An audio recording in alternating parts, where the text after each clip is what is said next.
Assalamualaikum warahmatullahi wabarakatuh. Saya Arcita Fitriani Putri dengan NIM 14026230229, Prodi Pendidikan Geografi, Fakultas Ilmu Sosial dan Hukum, Universitas Negeri Jakarta Angkatan 2023. Kali ini saya akan menampilkan video micro teaching mengenai wilayah dan tata ruang, materi fase E kelas 12, Sintaks 1 part 1. Selamat menyaksikan.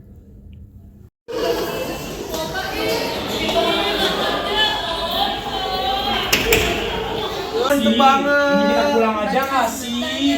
Capek banget. Waalaikumsalam. Semuanya. Pagi Bu. Apa kabarnya hari ini? Capek Bu. Baik. Kenapa kan masih pagi? Nggak semangat hari Senin soalnya Bu habis upacara. Iya. Oke, kalau gitu sebelum mulai kita pelajaran, kita kelas boleh dipimpin dulu doanya? Iya. Pimpin. Baik teman-teman semua, sebelum kita mulai pelajaran pada pagi hari ini, berdoa kita masing-masing, berdoa dimulai. Doa selesai, memberi salam. Assalamualaikum warahmatullahi wabarakatuh. Waalaikumsalam warahmatullahi wabarakatuh. Oke, karena hari ini kita udah upacara, berarti kita tidak ada pembiasaan untuk menyanyikan lagu Indonesia Raya ya. Kalau gitu kita absen aja terlebih dahulu. Nanti yang ibu sebut bilang hadir ya. Baik Bu. Oke. Anissa? Aida? Hadir. Keisha? Hadir. Zara? Hadir. Anida? Hadir. Zidan? Hadir Bu. Stephen? Hadir Bu. Oke, ada yang gak masuk gak hari ini? Fahmi dan Alcita Bu. Kenapa itu mereka? Ada Fahmi surat izinnya? sakit kakinya Bu habis main game. Kalau Alcita saya nggak tahu. Ada yang tahu teman-teman infonya? Enggak. Kayaknya Apa dia nih, ini Bu? Bu, acara keluarga tadi bilang sama saya. Oh ya udah kalau gitu. Mungkin suratnya menyusul ya. Ya Bu. Oke, ini kalian kayaknya lemes banget nih hari ini. Iya Bu. Gimana kalau kita nge-game kecil dulu sebentar? Game apa Kecil, tuh Bu? Bu? Iya. Ya semangat dong. Kita bakal main pagi, siang, sore, malam. Tahu nggak itu apa?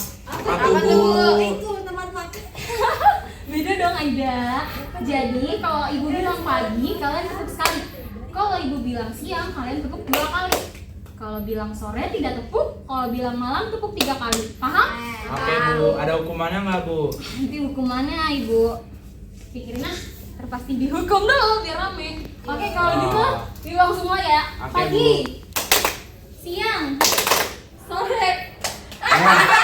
Itu salah kok ya. Ayo.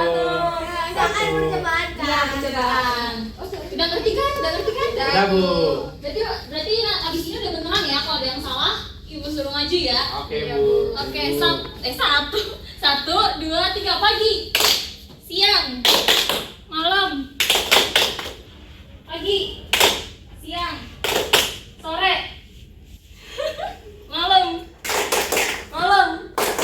siang, sore. Ih, ini kan udah pada pagi tadi udahin aja deh, udah pada seger belum? Lumayan. Beneran? Iya Bu. Oke, hari ini kita akan masuk ke materi baru, yaitu mengenai kewilayahan. Sebelumnya kita akan mengingat kembali materi kita di minggu lalu mengenai penginderaan jauh. Ada yang masih ingat nggak unsur-unsur interpretasi peta penginderaan jauh kemarin apa aja? Zona Bu. Bentuk, Warna. Ukuran. bayangan. Iya betul, Situs asosiasi. betul. Udah berapa itu? Ada berapa? Banyak. Ada 8 kalau tidak salah Bu. Ada 9, betul. Kalau gitu dalam unsur interpretasi peta, kita kan melihat citranya itu terbagi di antara wilayah-wilayah ya. Nah hari ini kita akan belajar mengenai wilayah. Lalu menurut kalian wilayah itu apa sih? Ada yang bisa Tempat, jawab? lokasi. Batas-batas tempat. Iya betul sekali, semua itu termasuk wilayah. Nah kalian tahu nggak contoh-contoh wilayah itu seperti apa? Perkotaan Bu. Pedesaan. Pegunungan Bu. Betul, semua yang kalian sebutin tadi itu termasuk ke dalam wilayah. Dalam ilmu geografi memandang sesuatu itu berdasarkan keruangan. Nah, di ruang itu ada apa aja sih? Ruang itu termasuk ke dalam wilayah. Maka dari itu, untuk kalian lebih mengerti mengenai wilayah seperti wilayah Asia, wilayah Indonesia, wilayah pegunungan dan wilayah pantai, Ibu akan menunjukkan materi mengenai kewilayahan. Sebelum Ibu lanjut, ada yang mau bertanya terkait kewilayahan? Tidak Tidak ada, Bu. Ibu, Iya, Zidan, sebenarnya kenapa? saya sedang sakit hari ini Bu, boleh juga saya Mau ke UKS sama Zidan? Iya, Boleh, boleh. Temennya ada mau anterin atau Zidan bisa sendiri? bisa sendiri, sendiri. Oke, udah kalau gitu Oke, Zidan hati-hati, hati-hati ya. Zidan. Iya, Semoga cepat sembuh sih. Iya, terima kasih teman-teman. Oke. Sudah siap belum? Belum, Ibu. Ada yang bisa bantu ibu nggak? Saya, Bu. Cepet. Tolong ya. Nah, udah terlihat ya PPT Ibu. Sudah, Bu. Hari ini kita akan membahas mengenai pengembangan wilayah dan tata ruang. Ibu harap setelah materi ini Ibu sampaikan, kalian dapat memahami pengertian dan konsep wilayah serta tata ruang, memecahkan permasalahan-permasalahan mengenai tata kelola wilayah, serta mengidentifikasi potensi pada suatu wilayah. Yang tadi Ibu sebutkan merupakan tujuan pembelajaran kita pada hari ini. Ibu harap semoga kita semua dapat mencapai tujuan pembelajaran kita dengan baik ya anak-anak. Iya, Bu. Selanjutnya nih, jenis-jenis wilayah. Ada yang tahu nggak sih maksud dari wilayah formal, fungsional, sama vernakular ini? Belum. Pernah dengar? Oke, kalau gitu nih, Ibu kasih tunjuk gambar. Dari ketiga gambar ini, coba diidentifikasi perbedaan masing-masing gambarnya apa? Mulai dari yang paling atas dulu. Ini kalau kalian lihat ini apa nih bentuknya? Sawah. Sawah ya, sama semua ya warnanya? Iya, Bu. Hijau sawah. Kalau yang ini? Perkotaan, Bu. Perkotaan ya, ini mesti banyak penduduknya, juga ada rumah-rumah. Kelihatan ya? Iya, Bu. Yang terakhir nih, ada yang tahu lagi di mana? Di Kebun Raya Bogor. Siapa yang orang sini? Saya. Nih kalau kalian lihat di sini kebun raya Bogor lagi apa? Hujan. Oke, kalian kalau mendengar kata tentang kota Bogor, kalau di otak kalian tuh kalau mendengar Bogor itu kotanya seperti apa sih? Sering hujan. Sering hujan, sering juga kan kalian dengar kayak banjir dari kiriman dari kota Bogor ke Ya, Jakarta. betul, Bu. Betul. Nah, berarti kita sepakat ya kalau Bogor itu kota hujan. Sepakat. Nah, itu yang disebut wilayah vernakular. Wilayah yang muncul akibat julukan yang diberikan dan persepsi masyarakat luas terkait suatu kota. Nah, wilayah vernakular ini itu tidak memiliki batas-batas yang pasti. Namun karena persepsi masyarakat itu sendiri, jadi ada tuh kayak Bogor kota hujan, Pekalongan kota batik, juga Bandung kota kembang. Kemudian dari yang pojok kanan atas tadi, kalian bilang ini apa? Sama semua ya? Iya, sawah. Sawah sama semua. Itu yang disebut wilayahnya homogen, seragam, sama semua kan ini? Sawah semua. Iya, Bu. Kalau sawah biasanya pekerjaan masyarakat di daerah situ apa? Petani.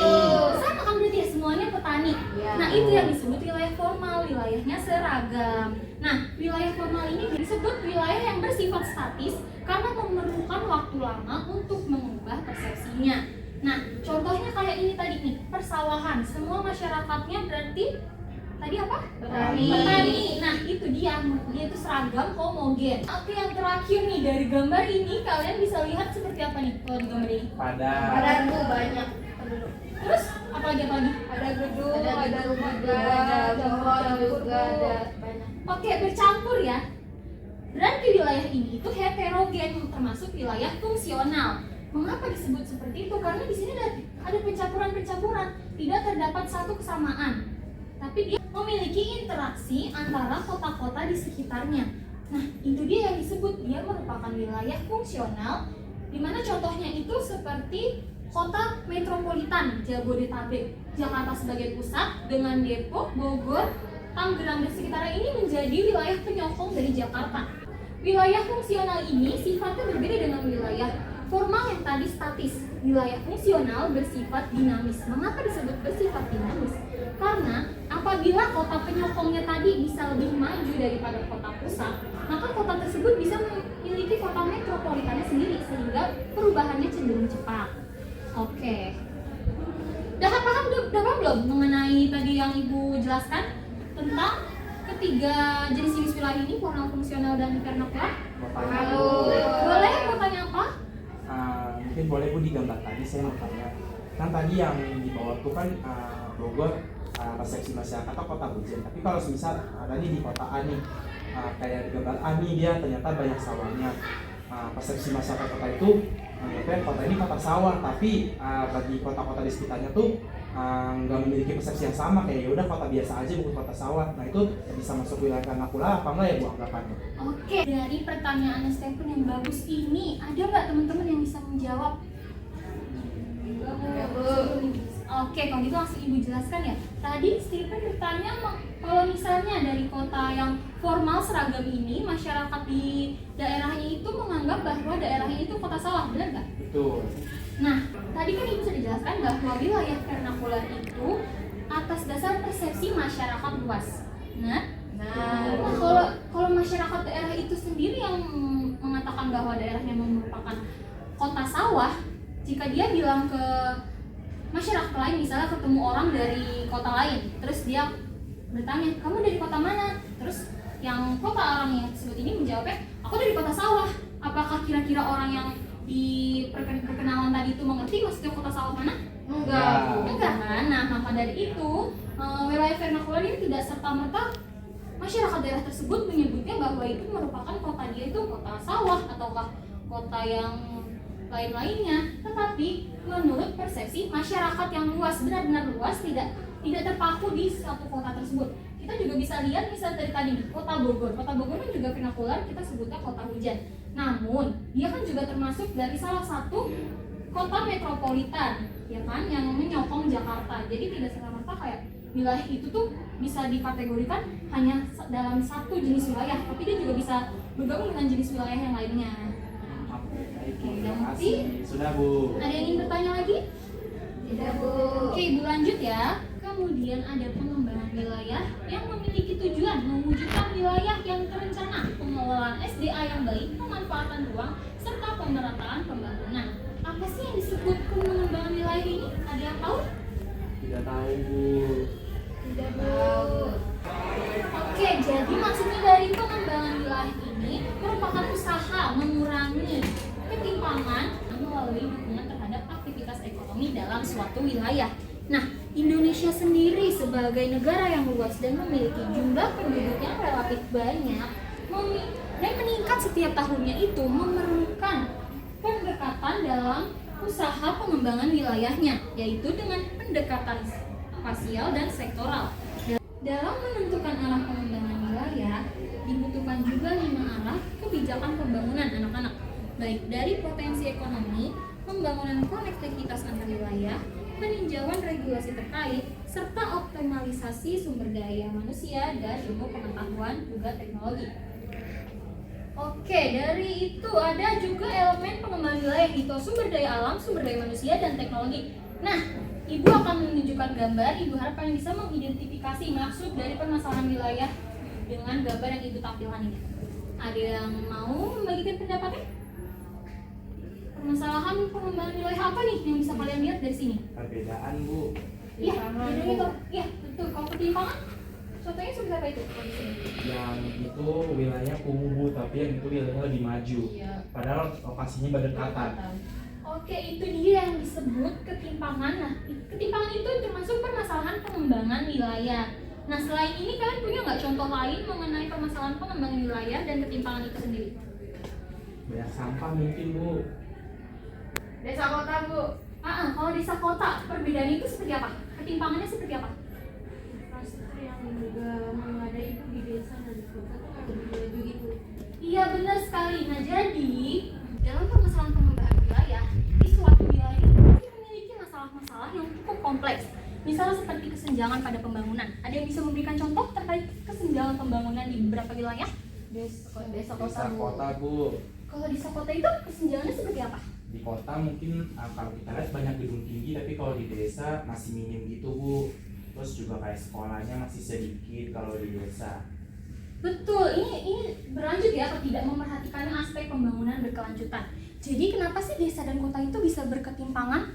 Karena di desa itu biasanya tuh pegunungan ya.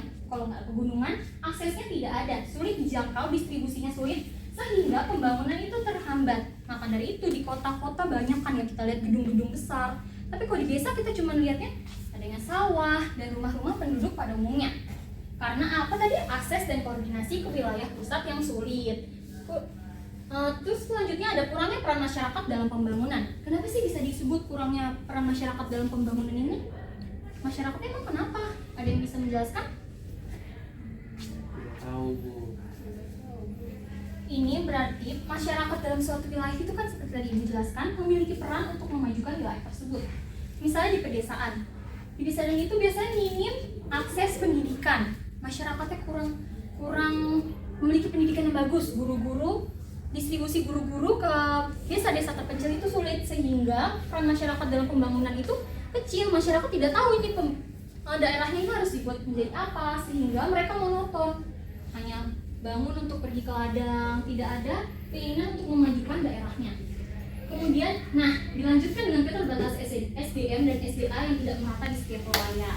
Seperti tadi, karena kurangnya akses pendidikan, masyarakat wilayah tertentu itu tidak tahu mau mengolah SDA-nya seperti apa. Kalian tahu kan Indonesia itu negara yang banyak kaya sumber daya alamnya, namun tidak maju-maju, kalah dengan negara-negara lain, kalah dengan Singapura yang tidak memiliki sumber daya apapun. Kenapa? Karena akses pendidikannya, anak-anak. Akses pendidikan yang rendah membuat keterbatasan SDM sehingga masyarakat Indonesia tidak dapat mengolah sumber daya alamnya dengan baik. Nah, sudah selesai. Apakah ada yang ingin ditanyakan mengenai kewilayahan ini? Saya mau bertanya sedikit, boleh nggak Bu? Boleh, Stephen. Soal pembangunan berkelanjutan tadi boleh dijelaskan nggak Bu seperti apa? Mungkin contoh spesifiknya seperti apa, kayak tidak memperhatikan aspek pembangunan berkelanjutan. Contohnya aja sih Bu, saya mau tahu. Oke, terima kasih Stephen atas pertanyaannya. Tadi bertanya maksudnya itu memperhatikan aspek pembangunan berkelanjutan. Pembangunan itu di pikiran kalian seperti apa sih bentuknya? Boleh Joko nanya dulu. Membangun suatu wilayah mungkin. Ada yang lain membangun gedung atau apa gitu? Iya betul sekali, seperti itu ya, itu namanya pembangunan. Namun maksud pembangunan berkelanjutan ini apa? Yang dibangun bukan cuma hanya wilayahnya saja, seperti membangun gedung, infrastruktur, sarana prasarana, bukan seperti itu. Tapi dibangun secara berkelanjutan, dimulai dari aspek ekonominya, sosialnya. Jadi dari semuanya itu diperhatikan lah, tidak cuma pembangunan, tapi terkait ekonomi masyarakatnya, sosial humaniora masyarakatnya, pendidikan masyarakatnya, sehingga pembangunan tidak hanya membangun bangunan selesai gitu aja. Nanti kedepannya masyarakat tidak maju. Maka dari itu diadakanlah nih pembangunan berkelanjutan, di mana harus memperhatikan aspek pembangunan berkelanjutan ini, di mana nantinya setelah bangunan-bangunan ini jadi, infrastruktur jadi, masyarakat dapat menggunakannya dengan baik karena ekonominya baik, sosialnya baik. Nah itu dia maksud dari aspek keberlanjutan. Apakah menjawab, Stephen? Oke, terima kasih Bu atas jawabannya. Ada yang ingin bertanya lagi? Lemes banget sih teman-teman, anak-anak kayak belum makan. Iya Bu, belum jam istirahat Bu. Tadi capek ya habis upacara ya? Iya Bu, pembina upacaranya lama banget Bu. Upacara cerita dulu tadi gimana aja upacaranya? Selama apa emang ada yang menerima penghargaan atau something? Lama banget Bu.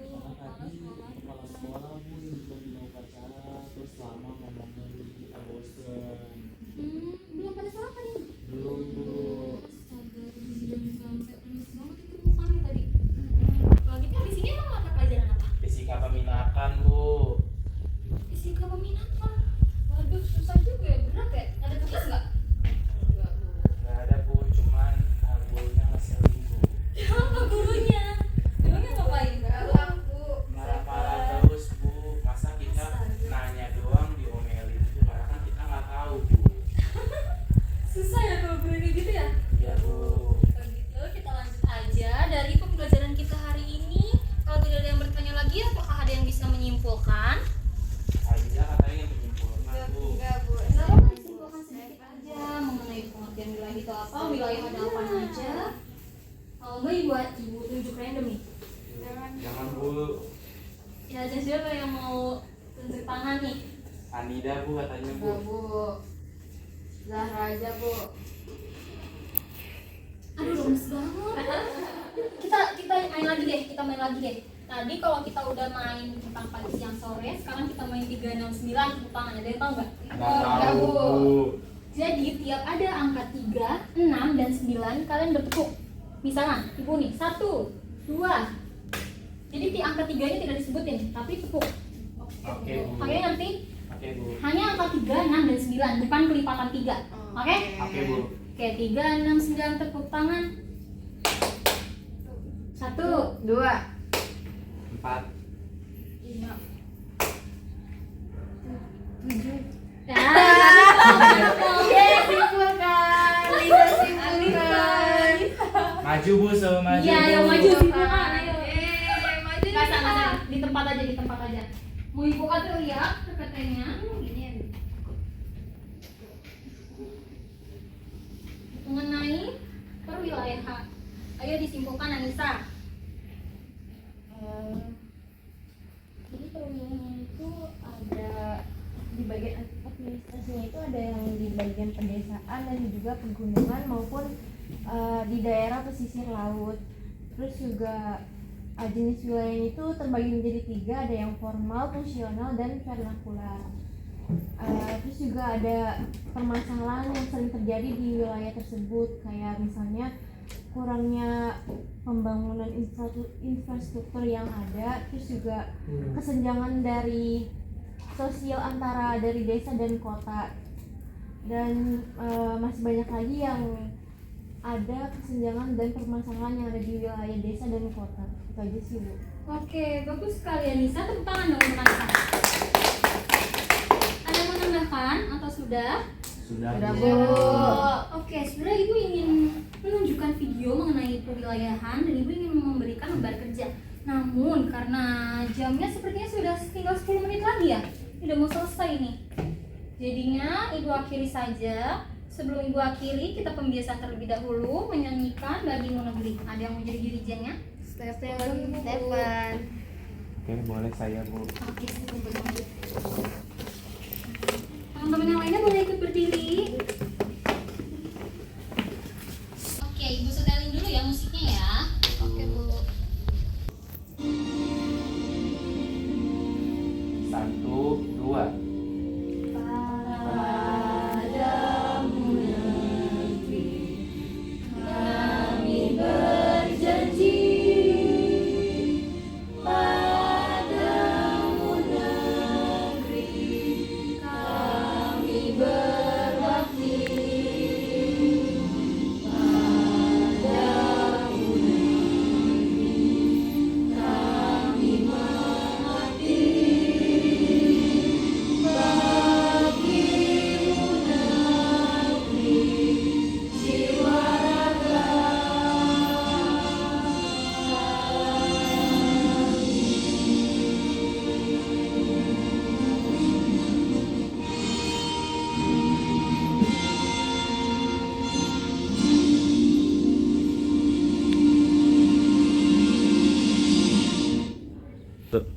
Oke, boleh duduk kembali. Terima kasih, Stefan. Juga Bu.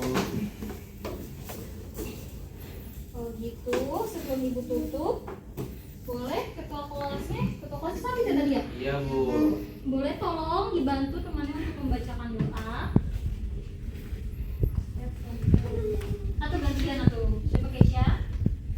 Oke teman-teman, sebelum kita berakhir pembelajaran hari ini, mari kita berdoa. Berdoa dimulai. Doa selesai. Memberi salam. Assalamualaikum warahmatullahi wabarakatuh. Waalaikumsalam warahmatullahi wabarakatuh. Ibu ucapkan terima kasih ya anak-anak atas antusiasmenya mengajar hari ini walaupun ngantuk-ngantuk, capek-capek habis upacara ya. Iya, Ibu Bu. akhiri, wassalamualaikum warahmatullahi wabarakatuh. Waalaikumsalam warahmatullahi wabarakatuh. Terima kasih Bu. Terima kasih semuanya.